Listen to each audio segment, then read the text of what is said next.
Savings को बढ़ाएगा,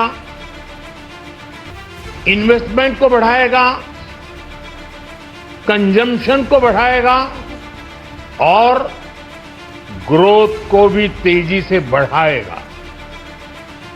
मैं वित्त मंत्री निर्मला सीतारमण जी और उनकी पूरी टीम को इस जनता जनार्दन का बजट, पीपल्स का बजट, इसके लिए बहुत बहुत बधाई देता हूं।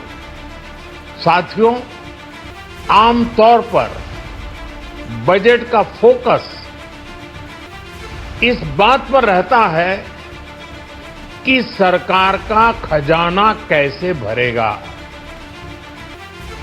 लेकिन ये बजट उससे बिल्कुल उल्टा है।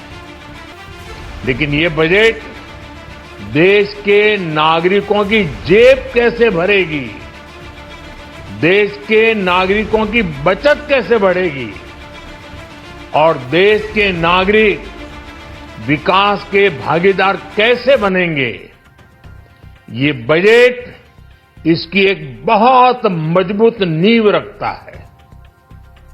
साथियों, इस बजट में रिफॉर्म की दिशा में महत्वपूर्ण कदम उठाए गए हैं। न्यूक्लियर एनर्जी में प्राइवेट सेक्टर को बढ़ावा देने का निर्णय बहुत ही ऐतिहासिक है। ये आने वाले समय में सिविल न्यूक्लियर एनर्जी का बड़ा योगदान देश के विकास में सुनिश्चित करेगा। बजट में रोजगार के सभी क्षेत्रों को हर प्रकार से प्राथमिकता दी गई है। लेकिन मैं दो चीजों पर ध्यान आकर्षित करना चाहूंगा। उन रिफॉर्म्स की मैं चर्चा करना चाहूंगा जो आने वाले समय में बहुत बड़ा परिवर्तन लाने वाले हैं। एक, इंफ्रास्ट्रक्चर स्टेटस देने के कारण भारत में बड़े शिप्स के निर्माण को बढ़ावा मिलेगा, आत्मनिर्भर भारत अभियान को गति मिलेगी। और हम सब जानते हैं कि शिप बिल्डिंग ये सर्वाधिक रोजगार देने वाला क्षेत्र है। उसी प्रकार से देश में टूरिज्म के लिए बहुत संभावना है। महत्वपूर्ण 50 टूरिस्ट डेस्टिनेशन, वहां पर जो होटल्स बनाएंगे, उस होटल को पहली बार इंफ्रास्ट्रक्चर के दायरे में लाकर टूरिज्म पर बहुत बल दिया है। इससे हॉस्पिटैलिटी सेक्टर को, जो रोजगार का बहुत बड़ा क्षेत्र है, और टूरिज्म जो रोजगार का सबसे बड़ा क्षेत्र है, एक प्रकार से चारों तरफ रोजगार के अवसर पैदा करने वाला एक क्षेत्र को ऊर्जा देने वाला काम करेगा। आज देश विकास भी, विरासत भी इस मंत्र को लेकर चल रहा है।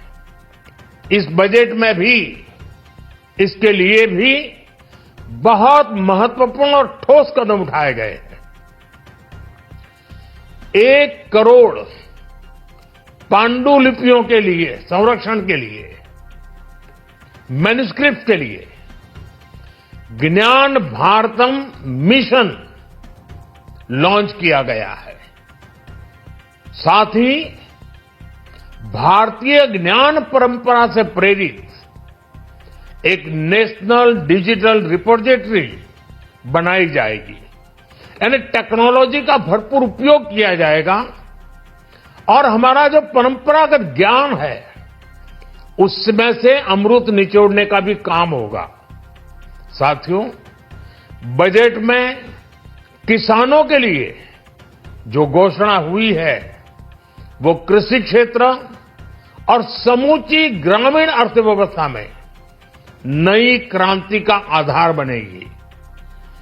पीएम धन धान्य कृषि योजना के तहत 100 जिलों में सिंचाई और इंफ्रास्ट्रक्चर का डेवलपमेंट होगा।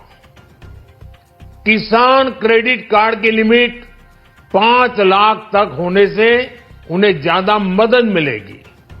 साथियों, अब इस बजट में 12 लाख रुपए तक की आय को टैक्स से मुक्त कर दिया गया है। सभी आय वर्ग के लोगों के लिए टैक्स में भी कमी की गई है। इसका बहुत बड़ा फायदा हमारे मिडिल क्लास को, नौकरी पेशे करने वाले जिनकी आय बंधी हुई है, ऐसे लोगों को, मिडिल क्लास को इससे बहुत बड़ा लाभ होने वाला है। उसी प्रकार से जो नए नए प्रोफेशन में आए हैं, जिनको नए नए जॉब मिले हैं, इनकम टैक्स की ये मुक्ति उनके लिए एक बहुत बड़ा अवसर बन जाएगी। साथियों, इस बजट में मैन्युफैक्चरिंग पर 360 डिग्री फोकस है, ताकि एंटरप्रेन्योर्स को, एमएसएमईज को, छोटे उद्यमियों को मजबूती मिले और नई जॉब पैदा हो। नेशनल मैन्युफैक्चरिंग मिशन से लेकर clean tech, leather, footwear, toy industry जैसे अनेक सेक्टर्स को विशेष समर्थन दिया गया है। लक्ष्य साफ है कि भारतीय प्रोडक्ट्स ग्लोबल मार्केट में अपनी चमक बिखेर सके। साथियों, राज्यों में इन्वेस्टमेंट का एक वाइब्रेंट कॉम्पिटिटिव माहौल बने, इस पर बजट में विशेष जोर दिया गया है। एमएसएमईज और स्टार्टअप के लिए क्रेडिट गारंटी को 2 गुना करने की घोषणा भी हुई है। देश के एससी, एसटी और महिला जो नए उद्यमी बनना चाहते हैं, उनको 2 करोड़ रुपए तक के लोन की योजना भी लाई गई है।